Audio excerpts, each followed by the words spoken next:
today it's pretty straightforward. We're just going to talk about the first hour and a half on the new material from chapter 12, then the quiz for that particular chapter from around 9:30 to 10, and then test number 2 from 10 until noon. Okay? All right. So one of the big topics of today is financial leverage.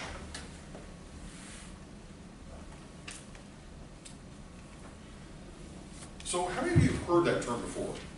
Yes? Okay. So any idea what it means? I mean, if you had to just simply explain to somebody in a sentence or two what financial leverage is, how would you explain it? The power of finance, using somebody else's Okay. money. Yeah. Using somebody else's money, the power of financing. Okay. That's all good. In essence, what you're doing in most cases with financial leverage is that you're borrowing money from someone else at a lower cost than what the project is returning. Okay? If you had no debt on a project and that project simply had a 10% rate of return,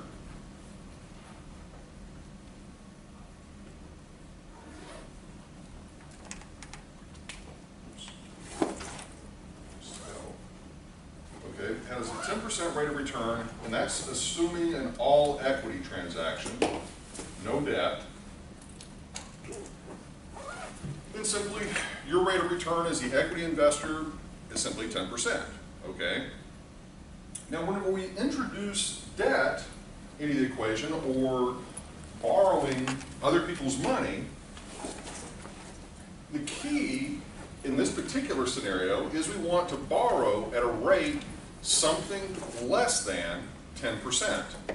Okay? In other words, the cost of borrowing needs to be something less than 10% or equal to. Okay?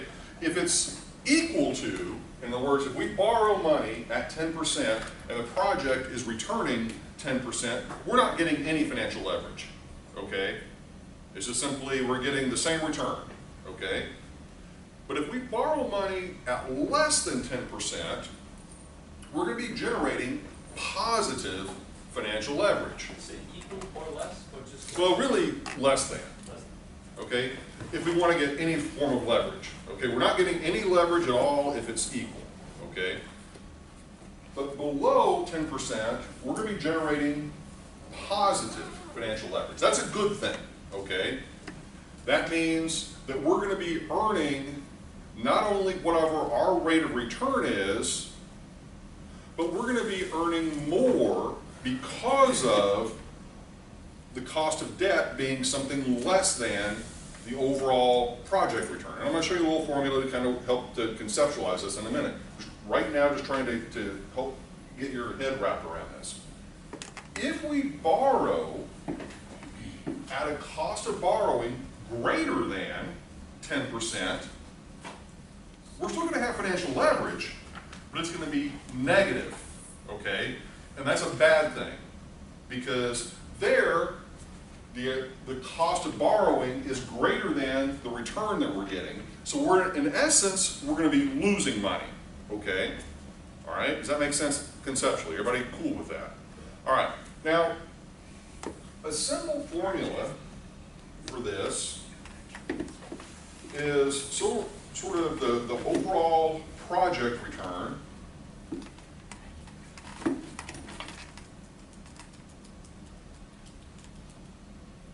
is equal to, we're going to sort of break this into two parts. We're going to have the debt piece,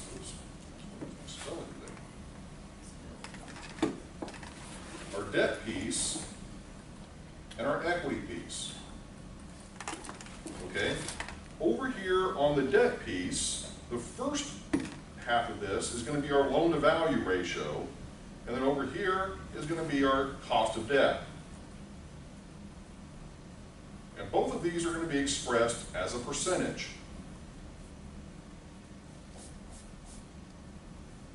All right? On mortgage side, basically the same sort of thing, but here we're going to be looking at, in essence, what is the equity or percent equity that we put into the deal,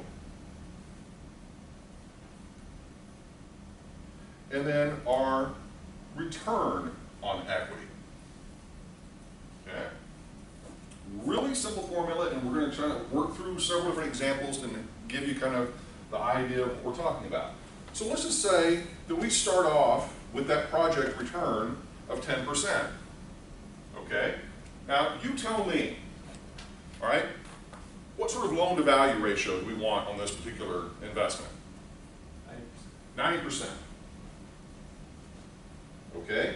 Well, implicit within this, if our loan-to-value ratio is 90%, what percent equity are we putting in? 10%. So 10% is going to go over here under the equity. Okay? So far so good. Okay? Now, what is our cost of debt? Cost of debt meaning, in other words, what is the interest rate that we're borrowing at? Okay, so give me an interest rate. 7%. Okay, so before we go any further, are we going to get financial leverage on this deal? Yes. Is it going to be positive or is it going to be negative? Positive. Because, as we were talking about earlier, our cost of debt is less than our overall project return. Okay? So now what we're going to do is we're going to solve for our return on equity. Now here's the thing. With this little formula, you've in essence got 5 different variables. Okay?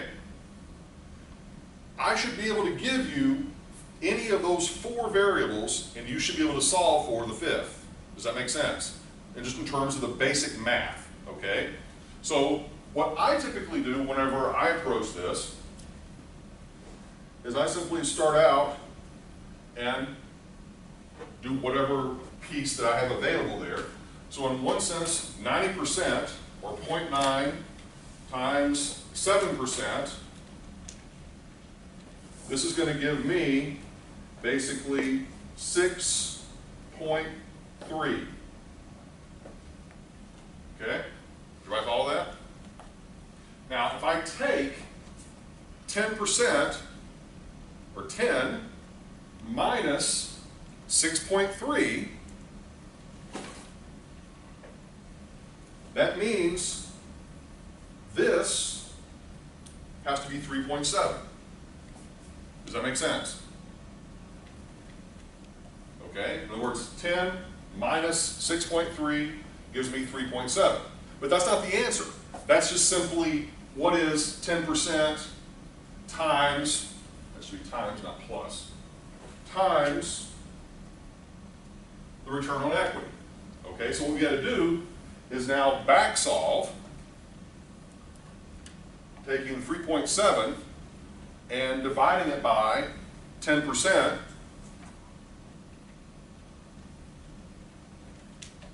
and what do we get?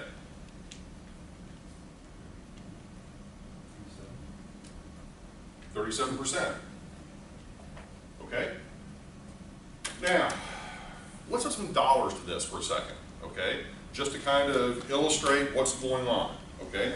Now, let me make sure that we're clear on this before I actually put the dollars to it. So what that means is that for every basically dollar that I put into this particular deal, I'm going to be getting back basically a 37% return or 37 cents on every dollar each year.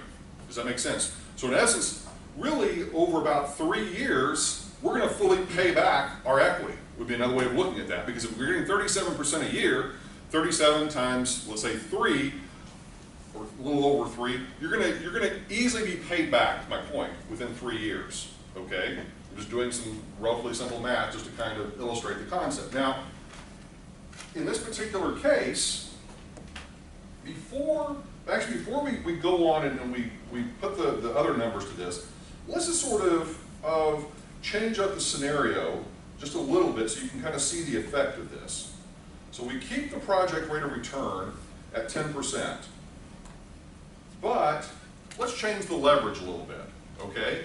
Let's go down a bit with our financial leverage. Let's go down to maybe only borrowing 50%. Okay? Our cost of debt, for the purposes of this example, are going to stay the same at 7%. Our equity percent is now going to be 50%, because we're putting in 50% debt, 50% equity. Okay? But when we go to solve for our return on equity, okay, now without doing the math, just kind of think about this conceptually. Do you expect that our return on equity is going to be higher, lower, or the same? Lower. It's going to be lower because we're getting less financial leverage. Okay, so let's just see. So in doing this math, 50 times 7%, it's going to be 3.5. Yep. Okay. 0.5 or 50 times 7. Yep, 3.5. And then over here, on this side, 10 minus 3.5 is 6.5. 6.5 divided by 0.5, 13.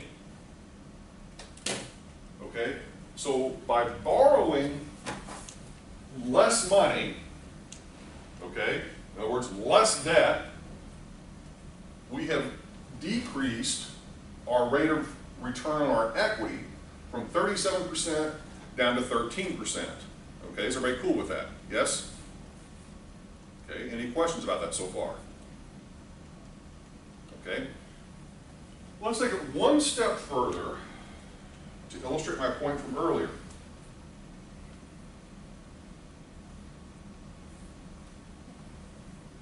Keep our overall project return at 10%.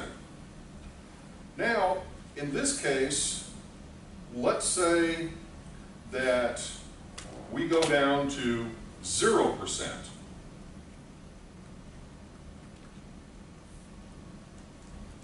Debt, 0% debt, all equity. Okay, so if we do the math there, well, that's going to be 0. Okay, we can already figure out the answer here, but just go ahead and go through forward with the math. So that means 100% equity.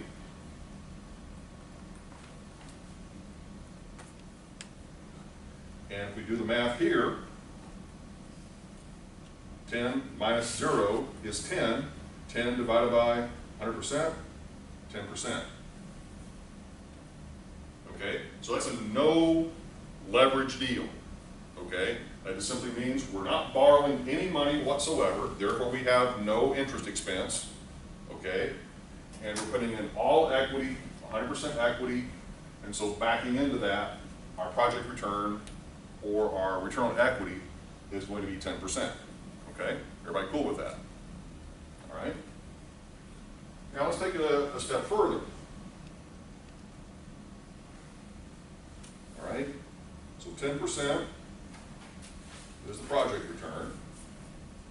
All right, and so let's just go back to a situation of where we've got 90% debt, but let's say that we change our cost of borrowing. And let's say that we just increase our cost of borrowing from 7% to 11%. Okay, let's see how that impacts us. So that means we would have 10% as our equity, and we need to solve for, in essence, what our return on equity is going to be. Okay, so let's start off with the 90% times 11, so it should be 9.9. Okay, 10 minus 9.9 is simply 0.1 divided by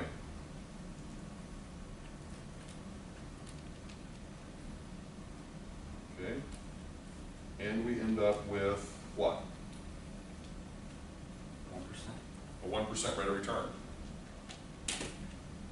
barely making any money. And the reason why we're barely making any money is because pretty much all of the project return is being eaten up by this additional cost of borrowing of 11%. Does that make sense? We're still getting something, but not much. Okay? So if you, once again, kind of continue on and sort of think about the math, if that cost of debt goes up another %, we're going to be losing money. It's not going to be a 1% return, it's going to be something negative. Okay, does that make sense? Okay, any questions about this so far? Okay, now, in my mind, this is probably, if not the most important, probably easily the top 2 or 3 most important things to be able to understand as it relates to investing in real estate. Because it's one of the few types of assets that you can purchase with this much debt and be able to, in essence, generate this sort of positive return and, in essence, control assets much greater than what you've actually put in. Think about it like this. Let me twist it a different way. Let's say that we've got $100,000 that we can, of our own money, equity, that we can put into a deal. Okay? If we've got $100,000 of equity that we can put into a deal, we could go, let's say, buy one asset, like a house, let's say, for $100,000, pay all cash, buy that house, rent out the house, and earn whatever rate of return we can on that one singular $100,000 house. Yes? But if we can go to a lender and we can borrow 90% loan-to-value ratio, that means we can use that $100,000 and borrow $900,000 and control an asset of $1 million. Does that make sense? Okay? And so it's that control. If you think of it, you know, from the standpoint of $1 million, we can in essence buy 10 houses, okay, instead of just one. If we're talking about $100,000 houses, we could buy 10 of those and control 10 houses instead of just owning one. Now, the downside to that is, what if those houses stop performing, you know, in terms of the rate of return that they're throwing off, and you actually start losing money? Then you're going to start losing a lot more money, potentially, than you would have lost. You wouldn't have really, you know, in the sense of an all-equity deal, you just simply wouldn't be getting a rate of return. You know, if you just simply bought the house for $100,000 and it stops generating rent, you're not really going to be in all that bad of a situation because it was all your money. You don't have to worry about paying anybody back. You don't have any other real costs other than maybe holding costs that you've got to deal with. So from that standpoint, you know, it's a much less risky proposition to just pay cash and own the asset outright. But whenever you start leveraging, you know, the upside is amazing, okay, in terms of you know, the growth of your personal wealth and the growth of the control of the assets that you are able to have and to be able to in essence, manage and hopefully over time those assets pay off. And then your $100,000 investment grew to something much, much, much greater very quickly. But on the flip side, if the performance of that asset or those assets doesn't meet the expectations that you go into it with, there's a very good chance you could lose everything and obviously that much more. Okay? Does that make sense? Okay? Any questions on any of that? So, in managing the project rate of return, essentially means stabilizing the NOI, yes, maintaining the costs down, etc., and so on and so forth for the duration of the project. Yep. Make sure that you're getting maximum returns against your leverage percentage. Yeah, and see, this return over here is independent of obviously how the project is financed. Okay, this is in essence, you can look at it as just simply your cap rate rate of return, because it's pretty much based on net operating income divided by overall project value. All right? And so it's where you introduce basically your financing structure that then, that may make the difference between, you getting obviously a 1% rate of return all the way up to, in this particular example, a 37% rate of return, just depending on how you choose to structure your financing.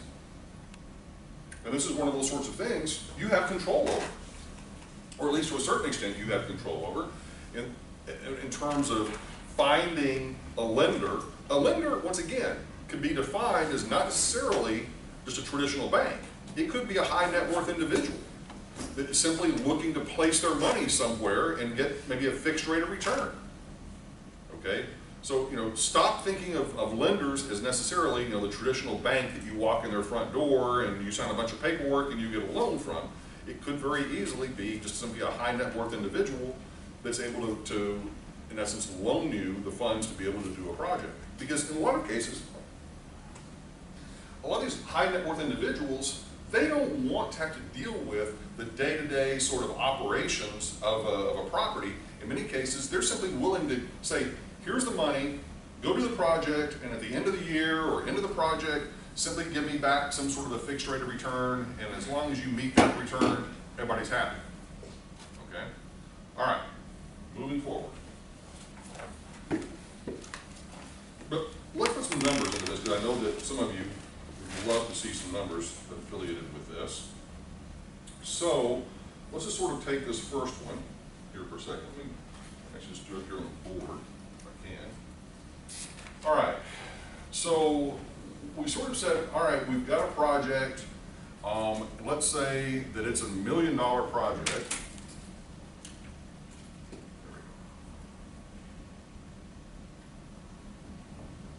So $1 million is the total value of the project. And if it's generating a 10% rate of return, then that means it's generating $100,000 a year of net operating income. Okay, does that make sense, everybody? All right, so $1 million project, 10% rate of return is $100,000 net operating income. Now, if we go back and we simply put in, instead of the rate of return here, we simply put in $100,000. Okay? That's the dollar amount of the rate of return. And then we go over to the debt. Okay? In this case, the debt, or the loan to value, is going to be 90% of this. All right? Or $900,000 of debt. Okay, so we write that in up here. Head north on Southwest 75th, Right. towards Southwest 30th Street. Now, our cost of debt in this particular case is going to be 7%. Now, this model, because of its simplicity, assumes an interest-only sort of mortgage, okay? But our cost of interest on an annual basis is $63,000. So our interest cost is $63,000 a year.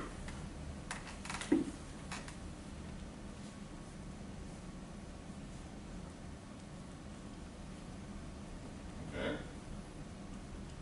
What is the INT? I'm sorry. Interest expense. Okay? Now, our equity, in this case,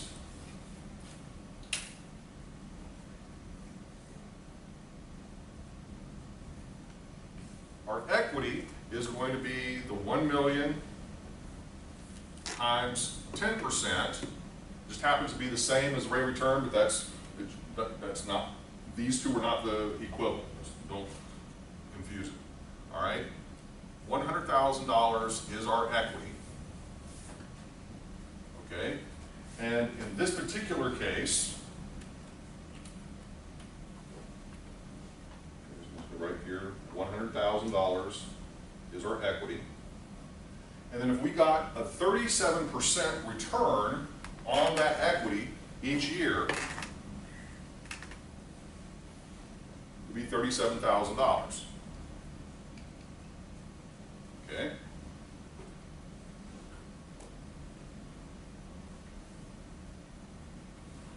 Okay? Now, the thing that you should begin to sort of pick up on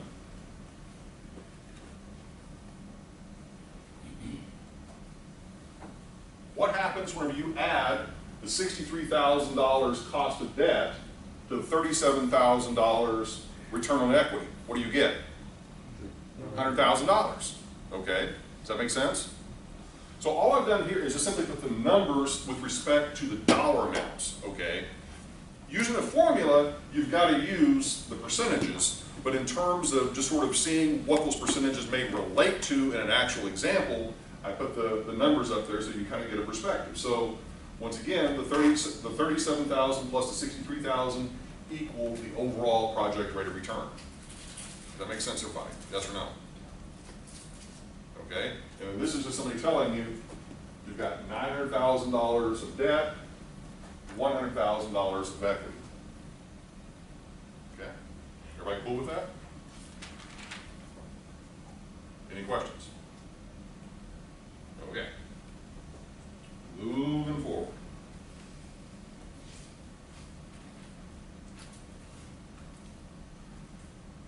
Okay.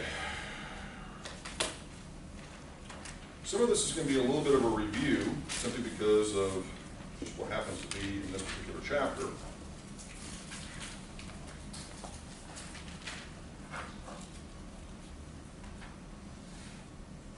Okay.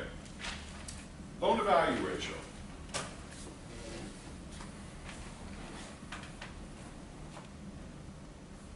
One of the things that a lender, once again, whether it's a traditional lender or it is someone that, once again, kind of a high net worth individual, institutional investor, whoever, normally one of the first things that they're going to do is to say, okay, they're going to set some sort of a loan to value ratio for any sort of a loan that they make to you.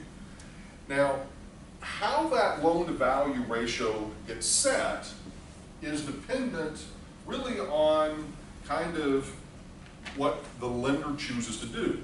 Now, as a sort of a normal matter of practice, in really strong economic times, typically the loan to value ratio is higher.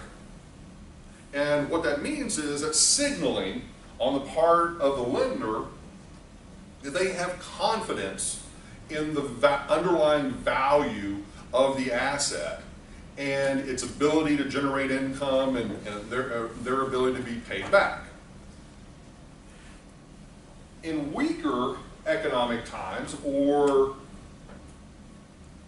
associated maybe with a particular property or property type, they may say, we don't really have a whole lot of confidence in this particular property or in this particular market or this particular sort of point in time in history because of all different sorts of things that are going on. So we're going to basically set a much lower loan to value ratio, meaning that you're going to be able to borrow less, okay? Because they don't have as much confidence that that underlying value of the property is really maybe sustainable, or that the ability for that property to generate income, you know, on a long-term basis may be inhibited in some way.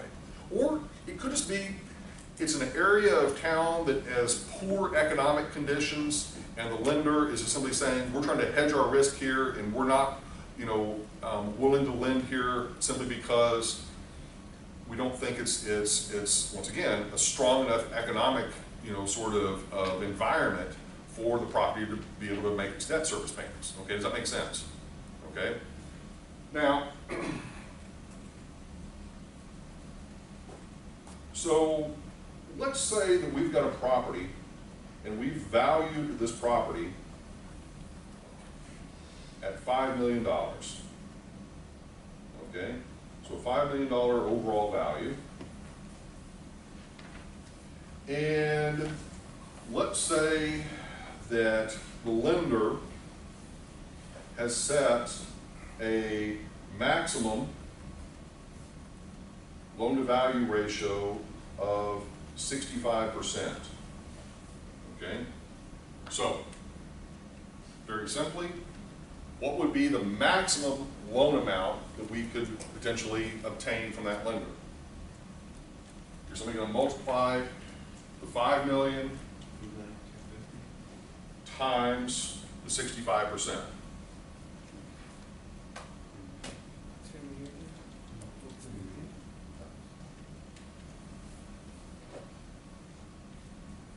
So $3,250,000 is going to be our maximum loan amount. Okay? Meaning that the remaining 35% is going to have to come from equity. Okay? Make sense? Any questions? Okay? Now, in terms of equity, up to this point, you know, we've pretty much tried to keep it fairly straightforward in the sense you have one investor, one source of equity, and you know that's pretty much how things are running. And in most relatively simple, straightforward deals, that may be the case. But what we're going to be doing a little bit later is to sort of, well, what if maybe our lender potentially becomes an equity participant? Or what if we take on equity partners? You know, how does that begin to potentially complicate things? And so we'll deal with that a little bit later, but right now, we're keeping it fairly straightforward. All right, moving forward. Now, one of the other key things that lenders are going to take a look at is our debt service coverage ratio. We've talked about this before as well.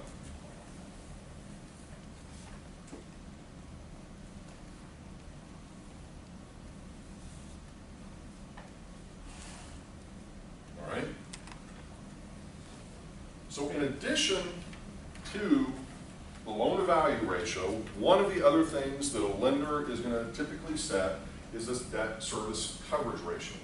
Well, the debt service coverage ratio is equal to the net operating income that the property is throwing off on an annual basis divided by the total annual debt service associated with that property. Okay? Now, just to kind of refresh you a little bit, you know, we think about our typical property, we've got potential gross income, subtract out vacancies and collection losses, we get other income. That is going to give us effective gross income. We subtract out total operating expenses. That gives us net operating income. And then we subtract out annual debt service, and that gives us before tax cash flow. Okay? Well, if you sort of take a look at what the lender is concerning themselves with, net operating income and annual debt service. Okay? So what they're really wanting to make sure for whatever property that they're going to lend you money on, that in essence, there's going to be sufficient net operating income to pay back whatever debt service is associated with that property. So in other words, you're always going to want your net operating income to be greater than your annual debt service because you want a positive before tax cash flow, or from the lender's perspective, you want to ensure that you're going to get paid back. Okay? Now, if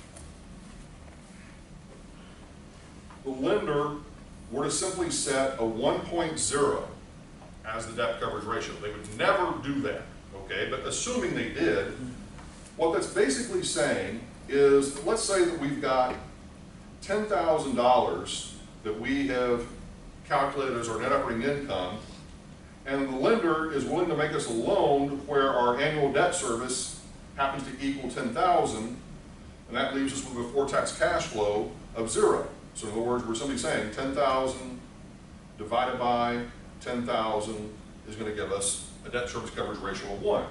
Why would the lender not want to do that? Because there's no cushion. There's no cushion.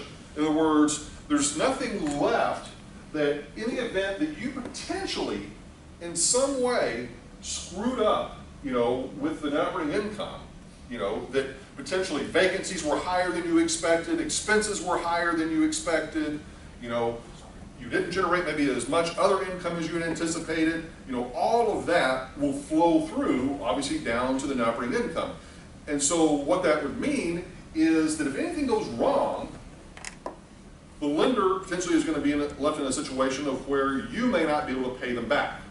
Okay, does that make sense? All right, so they are pretty much never going to give you a 1.0 as a debt service coverage ratio. The best that I have personally seen is about a 1.1, 1.15, okay? Most historically have been around 1.2. A lot of projects now typically 1.3, 1.35, okay? Yeah. I'm just curious, why was that one project so low? It was because you had a borrower that had immaculate credit and a tremendous amount of net worth. More like an institutional player. Okay, so there's pretty much not any risk. Right. So that, They're going to not get paid back. yeah. Okay? Now, so if we just assume here for a second that 1.3 is going to be the debt service coverage ratio. All right? So if that's the case, and we have our annual debt service maybe staying constant at 10,000, then what does that mean our net operating income needs to be? Just work backwards. So what we're saying is that if we have a required debt service coverage ratio of 1.3 and our annual debt service is kept constant at 10,000, what does our net operating income need to be? 13,000.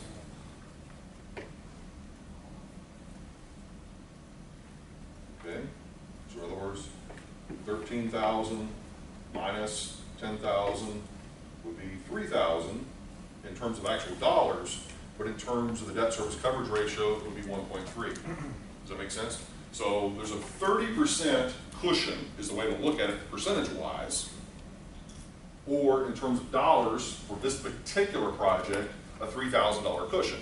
So that simply means that, yeah, our net operating income could go down, theoretically, in practice, by $3,000. The lender is still going to be paid, but, having just said that,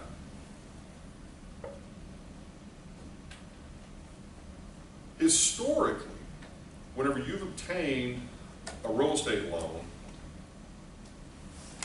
the initial debt service coverage ratio was what the loan was based on, and it just simply, once you got the loan, you made your payments, for however many years over the course of that loan. If you missed a payment or whatever, then the lender stepped in and potentially, in some way tried to extract that payment, that sort of thing.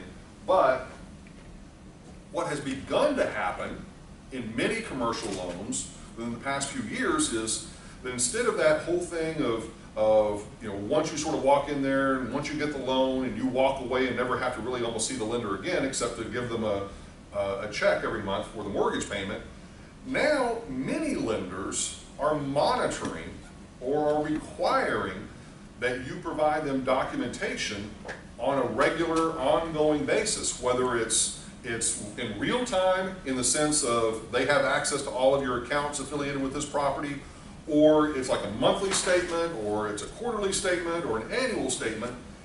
And any time that maybe your debt service coverage ratio drops below a certain amount, then they will potentially step in and say, okay, what happened here?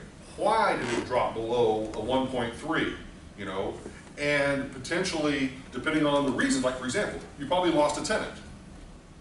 Okay, well, they're going to be a bit more interested now in you replacing that tenant, but not just replacing the tenant, but also making sure that you get a high quality tenant.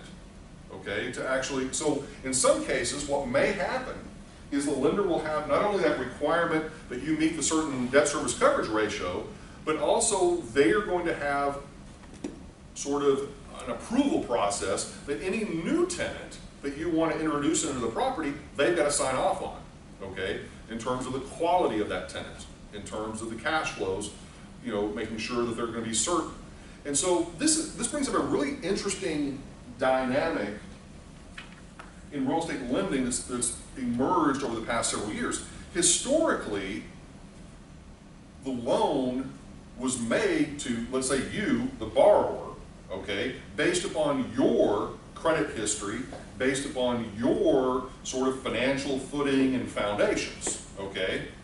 But now, with a lot of the commercial loans, the lender is saying, I don't really care so much about you and your sort of personal sort of background. What I care about is who are the tenants within the property, because they're the ones that are actually paying the bills, okay? So, you know, you may have a great credit history and a, you know, overall, you know, net worth is incredible and you own a bunch of properties. That's wonderful, but what I am probably going to be more concerned with in today's market with respect as being a lender is who are all the tenants that you have in place? Are they high quality tenants that have, you know, good track records in terms of their performance? Does that make sense? Creditworthiness. Yeah, the creditworthiness of those individual tenants. And so I may actually be making the loan really more on behalf of the underlying tenants and almost ignoring to a certain extent, you know, the actual borrower. But how do they do that? Are they evaluating selection criteria of the client? Yeah. They're pulling basically the credit reports of the actual tenants, okay? And, you know, for commercial tenants, you know, it's not the same as like your personal sort of credit score. They're pulling sort of Standard & Poor, Moody's, and, you know, a handful of other sort of basically organizations that collect information about, does this particular commercial tenant, do they pay their bills on time? Do they, you know, have they ever had a late payment? You know, very much the same kind of criteria that gets applied to you as an individual, but is applied to basically these individual commercial tenants. And so, you know, it's an interesting shift because then you kind of begin to get, as some lenders have begun to do, is to say, okay, we're going to set the interest rate for your loan based upon the quality of your tenants. Well, does that not make sense? But if you really want to get it, you know, and parse it down to, I don't want to say it's the absurd, but in my example, it's going to seem like it's sort of absurd. But let's just say that, you know, we've got, you know, here 5 different tenants, okay, and each one of them, you know, has a different, you know, sort of story and a different situation. You maybe have one of them that has immaculate sort of credit history as a tenant, but then you have another one that is lousy, okay, and then another one that's maybe average, and another one that's, you know, once again, really great. And the lender could sort of say, okay, especially if we're talking about retail tenants, you know, sort of say, space 1 is going to have effectively a really low interest rate attached to it because it's a really high quality tenant. Space 2, not so much, lower quality tenant, you know, potentially much higher interest rate attached to that, and so forth, so on. Okay, does that make sense? In other words, you're like condominiumizing, if you will, basically each of those loans. Much the same way that you might, in a traditional sort of residential condominium, have different rates depending on the quality of the credit histories of those tenants. You're now beginning to apply that same sort of methodology to commercial tenants. Your question? Well, you're going to divide the tenants, right? In the same loan. Yeah, so you could very well have sort of 5 different components to the loan, maybe 5 almost mini loans to a certain extent that the rate could fluctuate depending on the quality of those individual tenants. You know, it's a question of how far you want to kind of push this as a lender, because part of it, you know, kind of comes down to traditional lenders, you know, didn't really have the technological infrastructure to deal with those kind of complexities. You know, they simply said, we're making you a loan based on the overall net operating income of this property with this, you know, very simple sort of debt service coverage ratio, end of story. We want you to make your payments from, you know, for now, for the next, you know, however many years you have this loan with us. See you, bye-bye, just give us those monthly checks. But given at least two things, if not more, lenders have changed their behavior. One is the impact of technology, okay? The ability to extract that sort of information has become incredibly easy and almost costless, okay? And so they're saying, okay, if it's easy for us to get, and it doesn't really cost us any money, and all of it can be handled almost, you know, through artificial intelligence in the sense of if there's something that pops up that's unusual or out of the ordinary, we're going to be alerted, then the lender is saying, okay, that makes sense for us to take a look at. The second, you know, reason is given that we have had, you know, over many years, you know, the whole up, down, you know, in terms of market cycles, lenders have become, you know, a bit gun shy, you know, as to what may actually be taking place within a market. And just because that wonderful tenant that you put into place 5 years ago was doing incredibly well, maybe 5 years later, not so much. So the lender is saying, we want an early warning system so that we can protect ourselves and that we don't end up getting into a situation of where effectively the property goes belly up because we weren't really paying attention to how the property was actually performing. That if we could start to see, yeah, this tenant is starting to pay late, they're not paying as much as maybe they used to be paying because of maybe a percentage rent, you know, there are some other things, you know, sort of going on there, and the lender's picking up on that in terms of their surveillance, if you will, of that particular loan, then, you know, that would allow the lender to potentially intervene and say to the borrower, what the heck is going on? You know, and, you know, in trying to figure out, you know, very quickly whether or not, you know, there's something that they need to even take a further step and say, all right, you haven't been doing a great job managing this property. We're potentially going to step in as the lender and take that management function away from you, okay, and, you know, call that a technical default, not necessarily an actual default, but a technical default. And I've used this term before because it's a really important term from the lender's perspective and the borrower's perspective. An actual default on a loan is where you stop making a payment, okay, or you miss a payment or payments late, you know, that is an actual default, okay? It occurs, you know. A technical default is one where you as the borrower don't meet some sort of a threshold of responsibility that the lender has placed upon you. An example of that would be that the overall debt service coverage ratio on the property falls below a 1.3, okay? Or your occupancy level on the property drops below 85%, or something like that, okay? And if the lender sees that, they're saying, okay, technical default, then that gives them, by virtue of the loan documents, the right to potentially step in and take corrective action, okay? It's kind of like, as long as everything is going okay, they're going to leave you alone. But then the moment that something starts to look a little fishy, they're going to potentially step in and exert control, and the extent to which they exert control, you know, is going to be dependent upon, you know, the circumstances. Okay, does that make sense? Lenders are going that deep? In some cases, yes. And this is what I'm saying, this is, in my mind, this is the evolution that we're seeing with lenders. You know, is every lender performing that way or handling the situation that way now? Absolutely not. But are many lenders, you know, doing this already? Yes, they are, especially in the commercial mortgage-backed securities market, okay? Because, and we're going to talk about that later, but the point is there's a lot of oversight that those lenders, you know, constantly are reviewing. Like, for example, checking the leases, terms, everything. Yeah. Well, I mean, like right now, I mean, think about, like, who are two of the major retailers that are in crisis mode right now? Sears and JCPenney's, okay?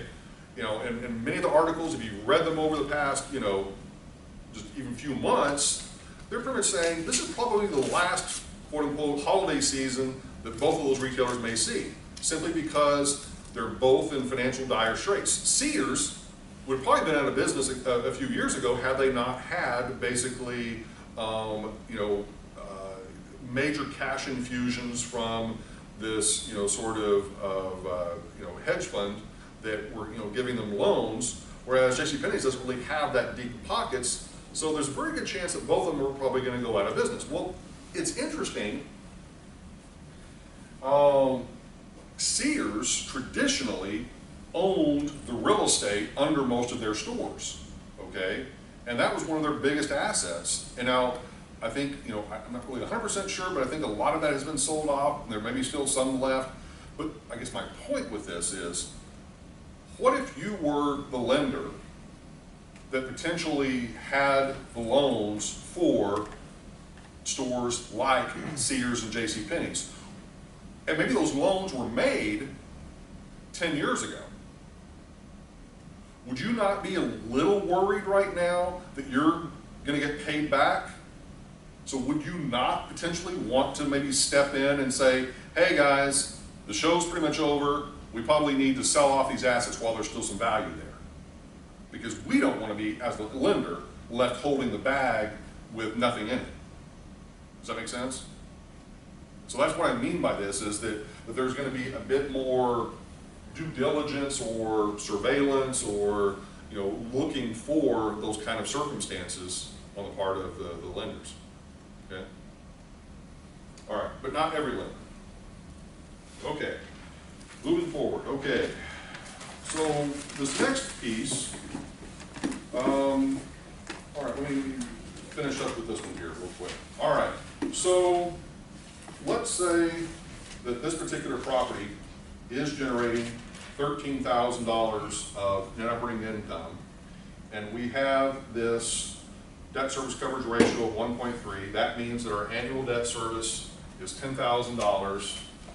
Now, what if I said that the loans that were available from this lender were at, give me an interest rate, 7%. 7% interest rate for how many years? 20 years, okay? Now, what I want you to do is to figure out what is the actual loan amount based upon that annual debt service. Now, more than likely, I'm going to want you to calculate it based on the monthly debt service. So you're going to have to divide the $10,000 divided by 12.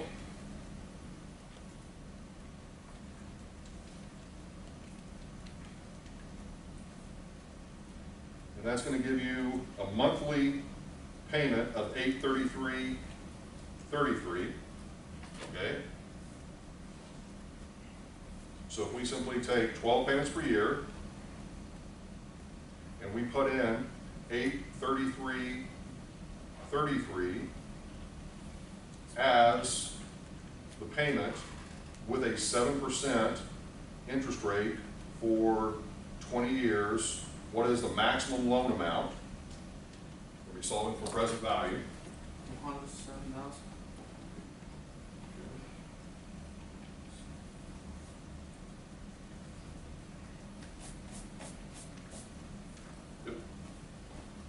So the maximum loan amount for this property would be $107,484.99, or 485 rounded. Okay? Does that make sense? It's the max loan amount. Max loan amount.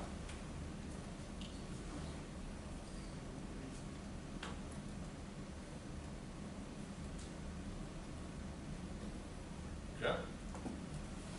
All right. Moving forward.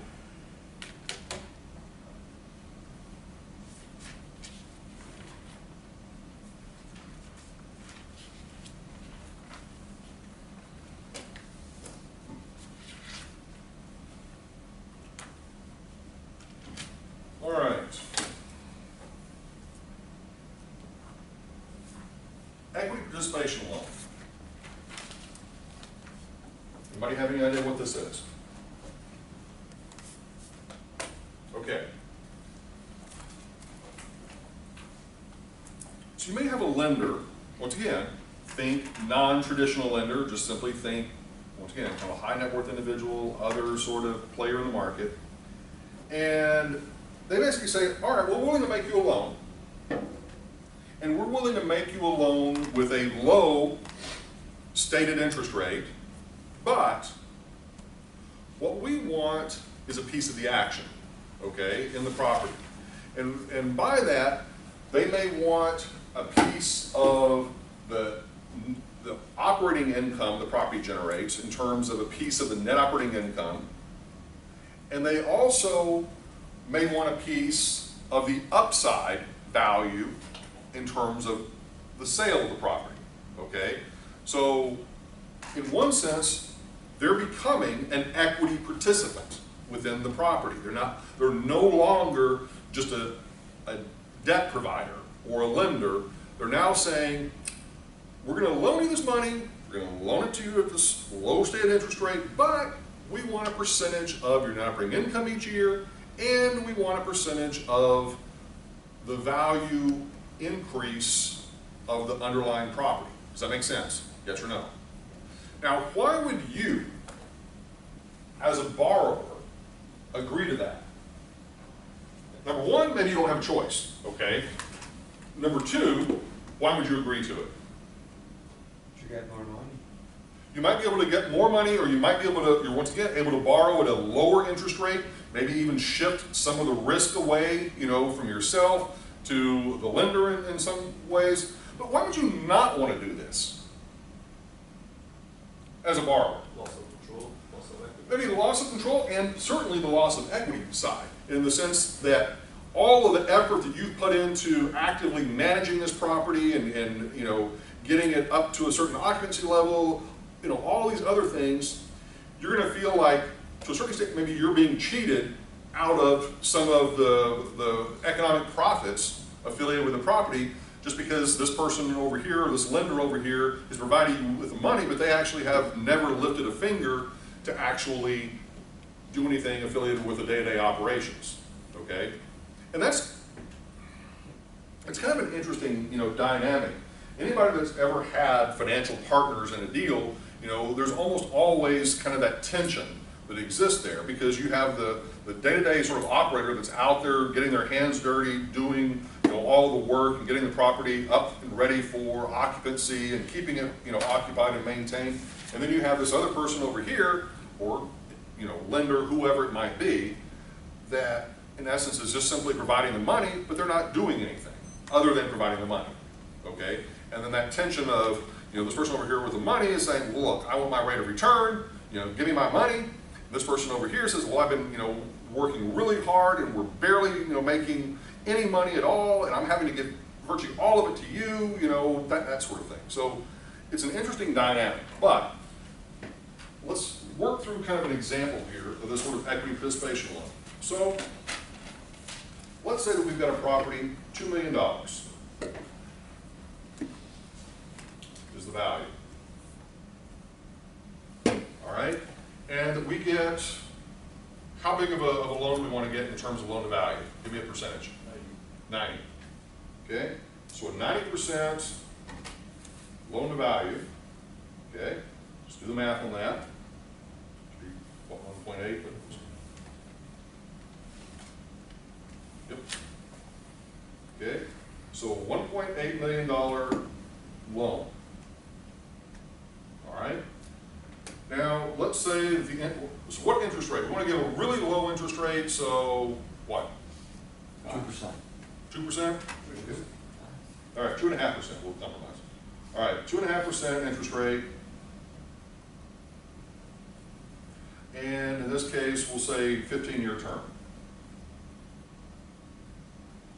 All right, so basically this is going to become our present value. And initially we're going to solve for the payment. So let's do that. And 12 payments per year.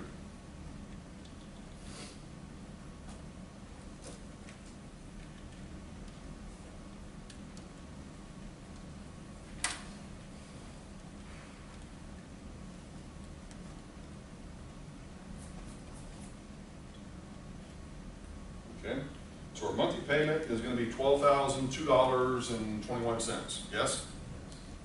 Okay, so that would ordinarily be, you know, the lender's cash flow. However, we're gonna make the assumption that, for this particular property, and first of all, let's sort of figure out that payment times 12, just to kind of get us a perspective on what that means on an annual basis. So annual debt service for this property is going to be $144,026.47. So that's going to be annual debt service. Okay, whereas this is obviously monthly debt service. All right.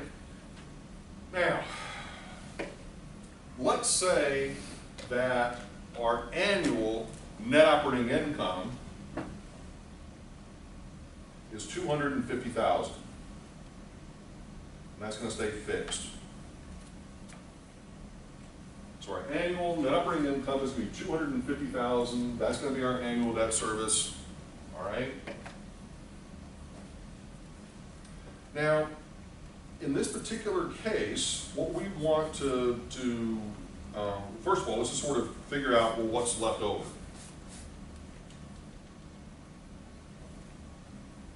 So about $105,973.53 would be our before-tax cash flow. Okay, everybody understand what we're doing? All right, now, the lender says, I want 25% of, let's say, the before-tax cash flow. They could also say we want 25% of the net operating income above a certain dollar amount. You know, so it could be structured a variety of different ways, but we'll keep it, for this example, relatively straightforward, and we'll just simply say they want 25%. Okay? This is the sort of a lender participation piece. All right? So if they want 25% of that, that's going to be $26,493.38. So the other 75% we would be keeping as the borrower. Does that make sense? All right? Now, in this case, they're also going to get a certain percentage of the price appreciation, okay, of the property over time. So over this 15 years,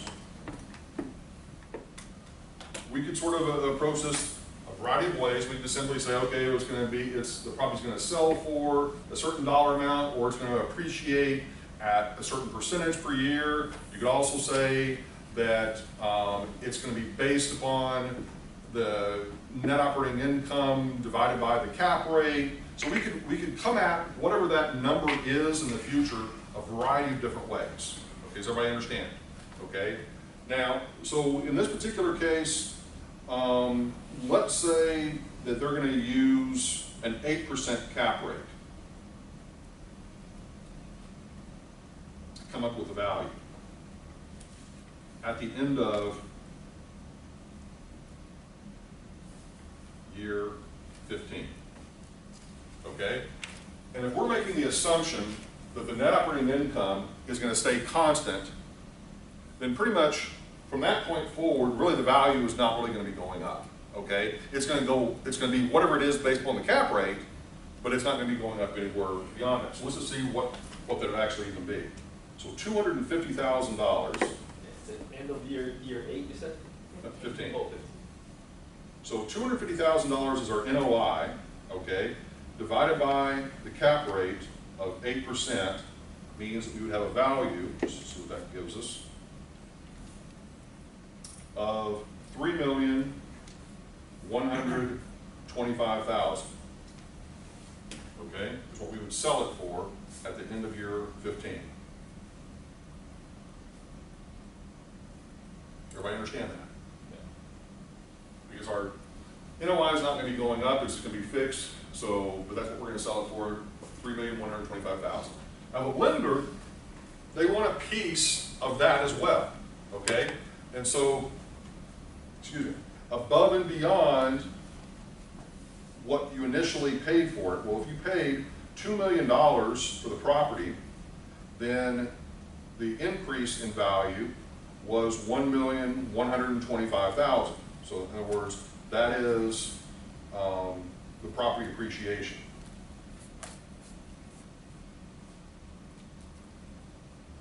Okay, does that make sense? Now the lender, let's say they want 25% of that.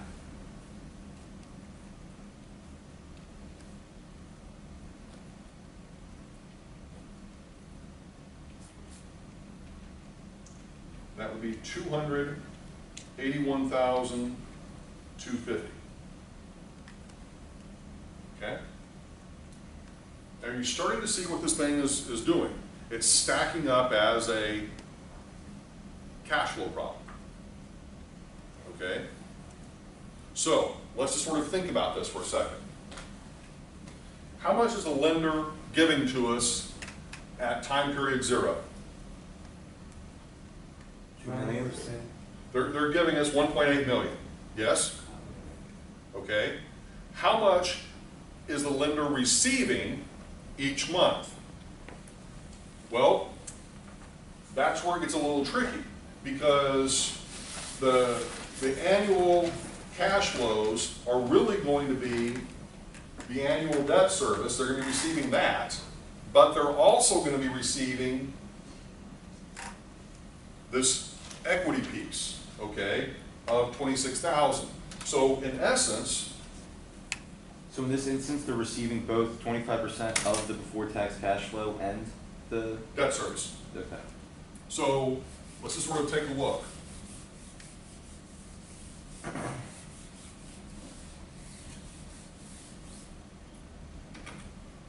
All right. So at time period 0, and we're going to make the assumption now this is going to have to be on an annual basis, simply because that's how our data is given to us.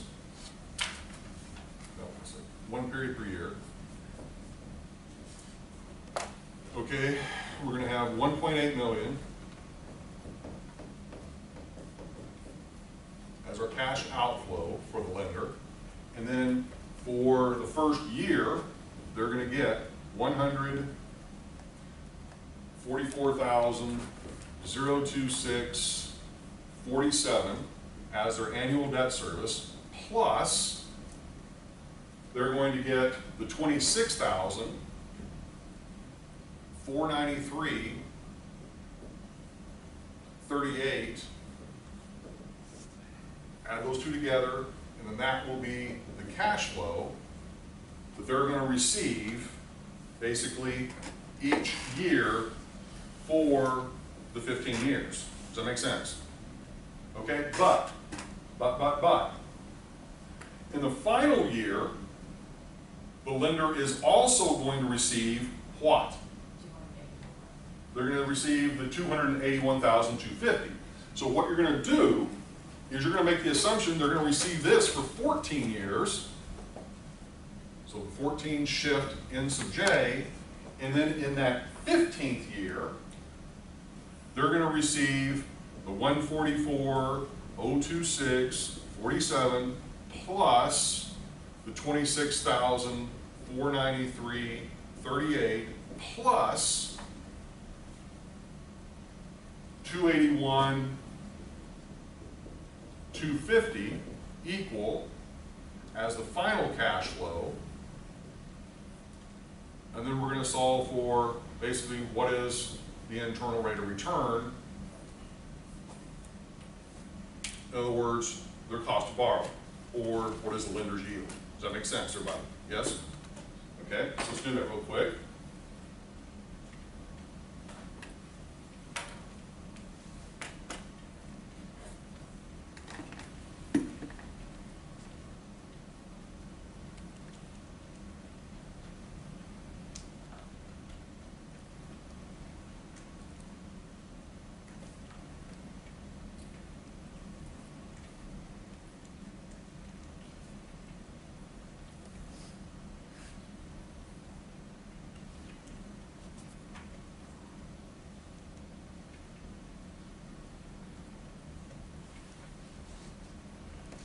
Okay, what I ended up with, 5.79%. Okay? Now, think about this just for a second. What was the interest rate on the loan? 2.5. Okay?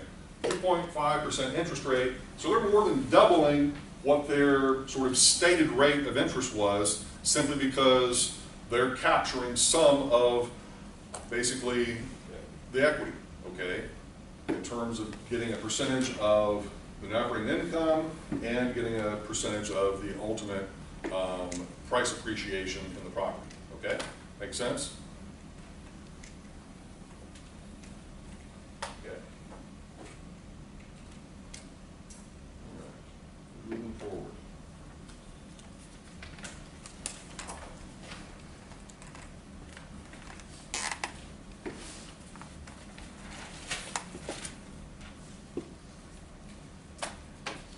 All right. Sale leasebacks. These can take on a variety of different forms, but probably one of the most common and I guess useful is where you have a retailer. It doesn't have to be a retailer, it could be office tenant as well, or office park user. But they want to build their own property, okay? They want to find their own space, okay?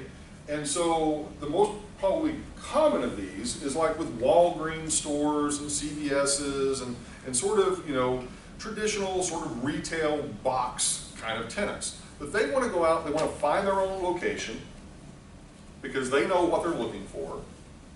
They want to build their own building because they know what they need, they know, you know, specifically what their conditions are. But then once they've got it built, and once they've got it occupied, they want to basically sell it, okay? And the reason they want to sell it is to get that debt off of their books that frees them up to potentially invest in more properties and expand. But they also have another reason for wanting to do that. And that is they want to be able to capture the economic profit that maybe they have been able to generate as a result of actually developing this particular property, okay? Because what they're going to be doing is they're going to be selling it to a third-party sort of player that in most cases is a high net worth individual or some sort of an institutional investor that is looking for nothing more than a check in the mail, okay, every month. And as we had talked about previously, in most cases, these are going to be absolute triple net leases, meaning that the tenant is going to be responsible for everything. The owner, the landlord, is responsible for nothing, okay? If something breaks on the property, it's the tenant's fault, or it's the tenant's responsibility. Okay, does that make sense, everybody? All right, so let's just say that we have this kind of scenario where you've got the Walgreens, they come in, they find a site, they build their building, put in their parking lot, everything, and maybe the whole cost of doing this is, let's say, $8 million. It's total acquisition of the land, total building of the building, everything, all inclusive, $8 million. But what they can do is that after getting the building built, after occupying the building, they can immediately sell it for $10 million. Okay? And then lease it back from whoever it is that they sell it to. Now, in most cases, these leases are going to be really long-term leases. Usually, you know, going to be 20, 25, 30-year leases, all right? And so once again, whoever, you know, buys this from them, they're just going to be getting that check in the mail just like clockwork, okay? No issues, no problems, no fuss, no muss. Now, right off the bat, as I said earlier, one of their motivations is just that. To go from having, you know, gone in, bought the property, developed the site, and and everything all in cost are $8 million, well, instantly, if they're able to flip it for 10 million, that's right off the bat, they've made a 20% profit. Okay? Does that make sense? Well, think about it. What can they do with that profit? Well, they can put that into that store if they want to, or they can put it toward their next project. Or make whatever other choices they want to make. But it's a nice cash infusion, I guess is my point. Okay? Now, so in this particular case, let's say that you're going to do a 25-year lease. And let's just figure out what your lease payment might actually be based on this. So we've got, once again, 12 payments per year, let's say. And let's say that the lease is based on a $10 million value.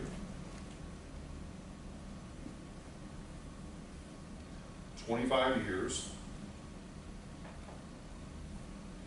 And then this is kind of the part of the key of this is, well, what is the return that these folks that have just bought your building for $10 million, what return are they seeking? And usually it's not a big return. You know, it's like 3 to 5%. I mean, so let's say 4%. 4% return, all right? And then we figure out, well, what is that lease payment going to be? It's just very much like calculating a mortgage payment, but in this case, it's a lease payment.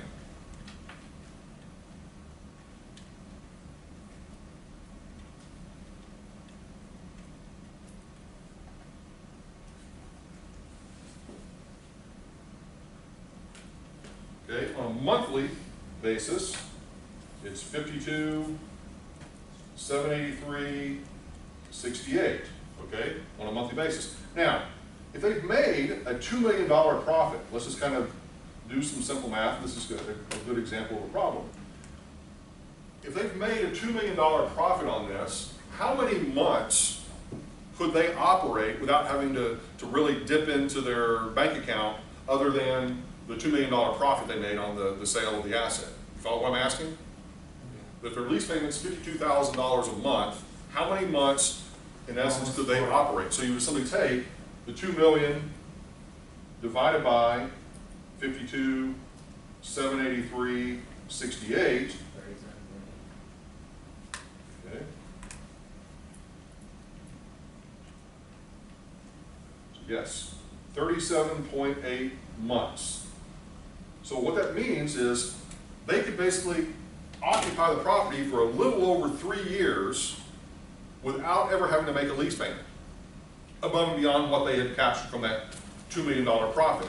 Okay, now if you think about the value of that, well, you know, it's a new store.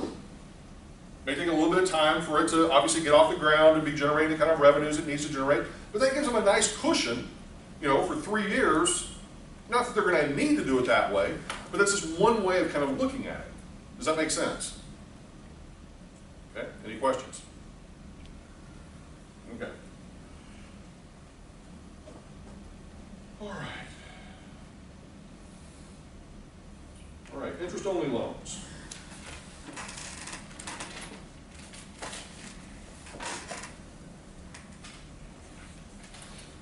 All right. Excuse me. Thank you. All right, so let's say that we've got a loan for $5 million, and we have an interest rate of 10% with monthly payments. Okay? Now this is an interest-only mortgage or interest-only loan, and we've talked about this before, but just, you know, slightly different context. So in this case, if I were to ask you what is the monthly payment for this, you can simply take the 5 million times 10% divided by 12.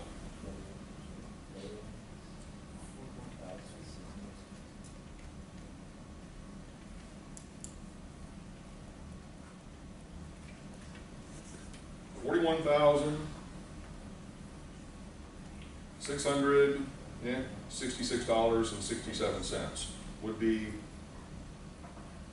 the monthly payment on an interest-only loan or mortgage. Okay, everybody cool with that? Now, what's going to be the payment in month 12?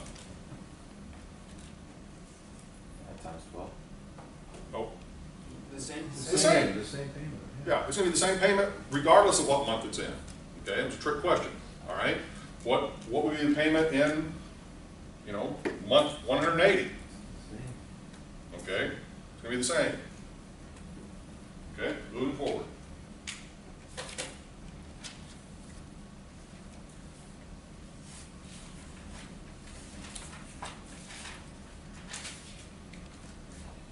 All right.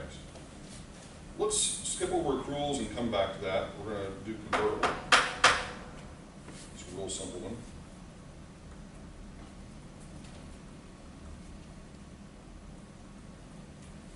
All right, convertible mortgage. This is where, very simply put, a lender can potentially buy into an existing loan, all right? And they can, in essence, convert that loan from being debt to being equity, okay? That's why it's called a convertible mortgage. It basically goes from the lender being your debt provider to all of a sudden at some point, if the lender chooses to do so, they can say, now we want to be an equity player within this deal, okay? And they have the right, but not necessarily the obligation to do this. In other words, it's an option for the lender. And now you're saying, okay, well, under what circumstances might the lender sort of opt into this? Well, let's say that we're sort of rocking along on this property, everything is going very smoothly, and the lender has sort of, you know, set this up to say that, all right, you know, at the end of 5 years, you know, I've got the option basically of becoming an equity player in this deal. Now, as to when they have to exercise that option, you know, that's all, once again, sort of paperwork in terms of when they have to declare it, okay? It may be they have to declare it, you know, within the first year, or by the end of the 5th year, or whatever, but at some point they say, we want to be an equity player. So, what that means, and they may have to pay extra for that right to convert, but not necessarily. It could just be that is simply one of the options that's available to them. But, here's my point. So we're walking and rolling, you know, for 5 years. The lender sort of says, you know what? This property has really appreciated in value over this past 5 years. Instead of just simply taking the return that I have generated off of the interest payments on this loan, I want to convert this thing over. I want to be a partial equity player in this deal. So I'm going to pay maybe a whatever, you know, a fee to the borrower to do that, and it could be a very nominal fee, it could be a very substantial fee. You know, but once again, all that's in the loan documents. But what it entitles the lender to be able to do is to essentially say, when this property gets sold at the end of 5 years, I want a piece of that. You know, and I want, and this is the amount of the piece that I want. I want 50% of the price appreciation of the property. Okay? Now, once again, you have to ask yourself the question, why would you do this? We kind of go back to those, you know, sort of original, you know, reasons we gave earlier. You maybe do it because it's your only option.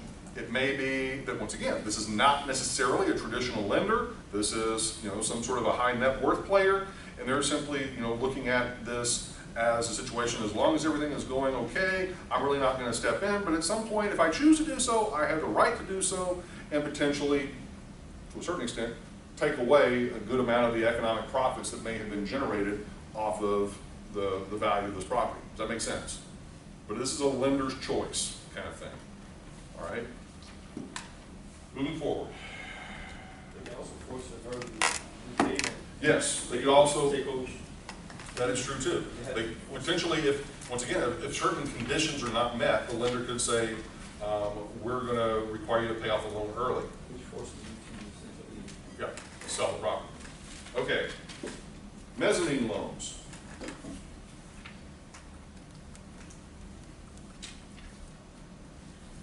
Mezzanine loans, or mezz financing, as you sometimes hear it called, this is where you have more than one layer of financing. You potentially, you know, we have our equity that we've put into the property. We have the debt that we're borrowing on the property, but then we may have an intermediary, sort of piece that we call mezzanine piece.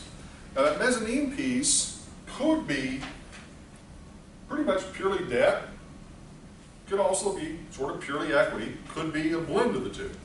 Now those of you that have maybe had any sort of finance background, in finance they talk about debt and equity, and then they talk about common stock that you may have within a company, and they talk about bonds that you may have within a company, but then they also talk about something called preferred stock, okay? This is very similar to that. I mean, in essence, it's another sort of hybrid-y kind of form of debt or equity that you're able to sort of take on. Now the word mezzanine, you're sort of like, okay, sometimes you wonder where these terms come from. It means sort of a middle layer. And in a lot of hotels, if you kind of remember, many times, especially the older hotels, you would sort of have the ground floor, and then they would have this sort of middle floor they would call the mezzanine level, okay? And it's just kind of, to basically distinguish between it being the ground level and kind of something before you go up into the actual rooms of the hotel. But they typically refer to that as the mezzanine, okay? Well, it's all it really means. It's sort of a middle level, okay? Now, for our purposes, we may have a situation where we want to find out what our overall cost of borrowing is on a property. And we could actually kind of go back to our little formula that we had earlier, where we had debt, we had equity,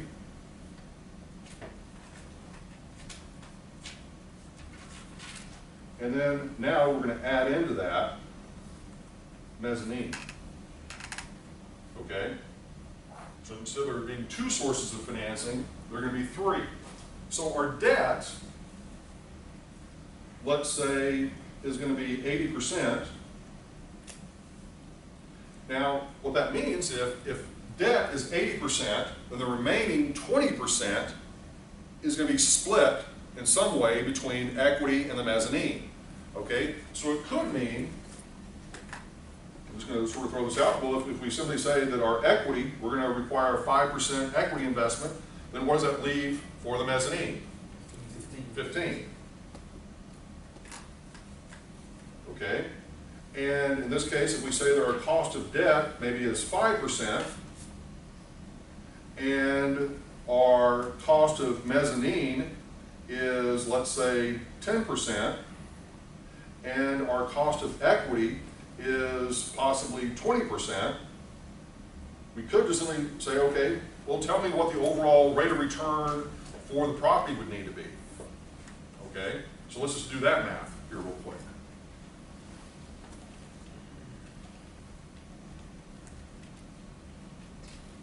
Do this. That's going to be 4.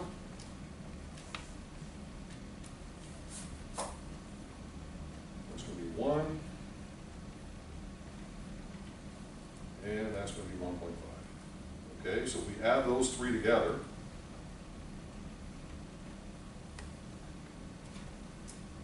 our overall rate of return for this property would need to be 6.5 or higher in order to satisfy the requirements of our debt, equity, and mezzanine. Okay, does that make sense? Now, we could also simply say, well, what is our cost of actual borrowing on this property? And in this case, if that's all we're searching for, then we're going to get rid of the equity piece.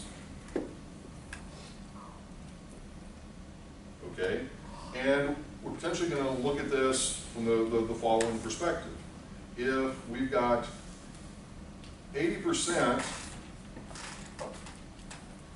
at 5%, 15% at 10%, overall debt is 95%, and we want to know basically what is that overall cost of borrowing at the 95%. In other words, what is our cost of debt?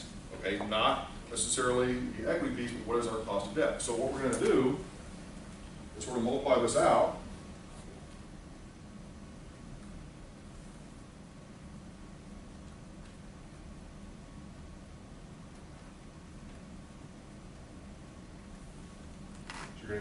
5.5 when you add those two together, but you've got to take that 5.5 and divide it by the 0.95. So your actual weighted cost of debt is 5.79%. Okay, does that make sense? So that's just simply taking our two costs of debt in terms of our regular debt and our mezzanine debt and finding a weighted average for those and then working back to what is that actual sort of weighted average cost. Okay? How did you find it? You're gonna, okay. This times this gives us 4, this times this gives us 1.5, we add those two together, it gives us 5.5, take the 5.5 divided by the 95%, and then that gives 5.79. Okay? All right, we're almost there. Okay, let's talk about accrual loans.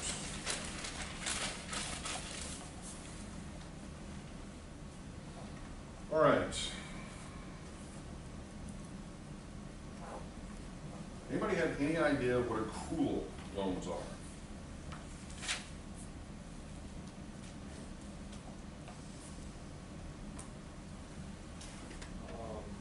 Could it be that you're going to accrue the interest rate, or it could be the Okay. accrual